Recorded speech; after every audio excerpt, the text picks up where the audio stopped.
Assalamualaikum warahmatullahi wabarakatuh. Nama saya Cynthia Ramadanti dari kelas D1 angkatan 2019. Saya ingin mempresentasikan tentang keterbatasan dan keunggulan metode ilmiah. Ilmu adalah cara atau aktivitas atau metode untuk mengetahui.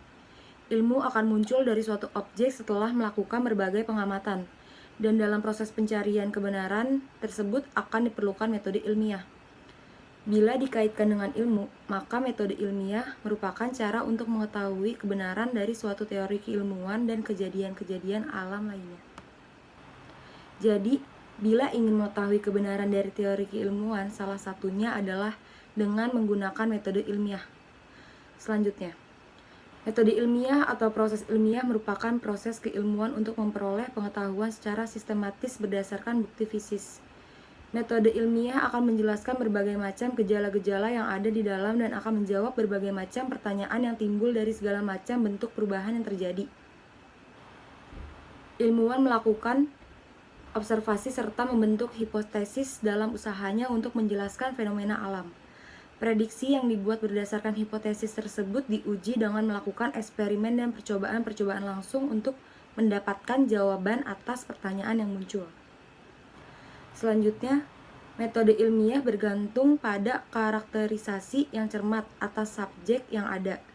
Dalam proses karakterisasi, ilmuwan mengidentifikasi sifat-sifat utama yang relevan yang dimiliki oleh subjek yang diteliti. Selain itu, proses ini juga dapat melibatkan proses penentuan atau definisi dan observasi. Observasi seringkali memerlukan pengukuran dan perhitungan yang cermat. Proses pengukuran dapat dilakukan dalam suatu tempat yang terkontrol dan benar-benar aman dari pengaruh luar, seperti laboratorium, dan dilakukan terhadap objek yang tidak dapat diakses atau dimanipulasi seperti populasi manusia. Selanjutnya, proses pengukuran sering memerlukan peralatan ilmiah khusus seperti termometer, mikroskop, dan voltmeter. Hasil pengukuran secara ilmiah biasanya tuliskan dalam bentuk diagram atau tabel, digambarkan dalam bentuk grafik atau dipetakan. Metode ilmiah memiliki 4 unsur utama, yaitu yang pertama, karakterisasi atau observasi dan pengukuran. Hal ini merupakan hal yang terpenting karena menjadi titik ukur kevalidan suatu metode ilmiah. Bila pengukuran dalam metode ilmiah mengalami kesalahan, maka akan menghasilkan teori yang salah atau tidak valid. Yang kedua, ada hipotesis atau penjelasan teoritis yang merupakan dugaan dari hasil observasi dan pengukuran. Jika prediksi tersebut tidak dapat diobservasi, hipotesis yang mendasari prediksi tersebut belumlah berguna bagi metode bersangkutan dan harus menunggu metode yang mungkin akan datang. Sebagai contoh, teknologi atau teori baru boleh jadi memungkinkan eksperimen untuk dapat dilakukan. Yang ketiga, ada prediksi atau deduksi logis dan hipotesis.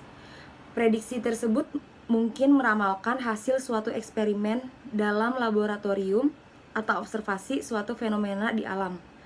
Prediksi tersebut dapat pula bersifat statistik dan hanya berupa probabilitas. Hasil yang diramalkan oleh prediksi tersebut haruslah belum diketahui kebenarannya, atau apakah benar-benar akan terjadi atau tidak.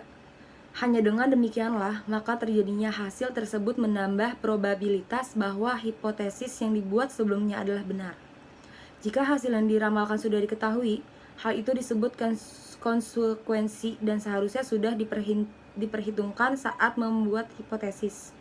Yang keempat, ada eksperimen atau pengujian atas semua yang ada di atas. Unsur di atas merupakan langkah-langkah yang dilakukan untuk mencapai suatu metode ilmiah. Hasil eksperimen tidak pernah dapat membenarkan suatu hipotesis, melainkan meningkatkan probabilitas kebenaran hipotesis tersebut. Hasil eksperimen secara mutlak bisa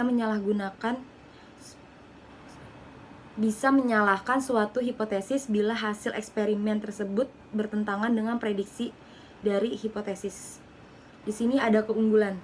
Ciri ilmiah yaitu objektif, metodik, sistematik, dan berlaku umum. Oleh karena itu, orang akan terbimbing sedemikian hingga padanya terkembangkan suatu sikap ilmiah.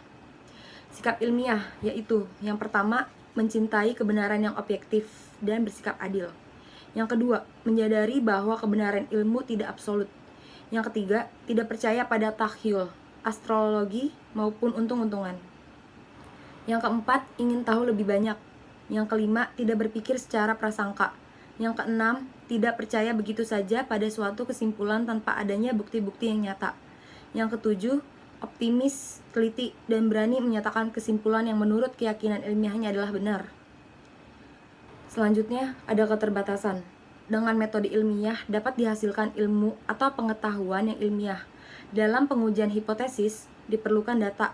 Data ini berasal dari pengamatan yang dilakukan oleh panca indera. Kita mengetahui bahwa panca indera mempunyai keterbatasan untuk menangkap sesuatu fakta. Dengan demikian, maka data yang terkumpul juga tidak sesuai dengan yang sebenarnya. Kesimpulan yang diambil berdasarkan data tidak benar. Tentu saja juga tidak akan benar. Jadi, peluang terjadinya kekeliruan suatu kesimpulan yang diambil berdasarkan metode ilmiah tetap ada. Oleh karena itu, semua kesimpulan ilmiah atau kebenaran ilmu bersifat tentatif, artinya kesimpulan itu dianggap benar, selama belum ada kebenaran ilmu yang dapat menolak kesimpulan itu.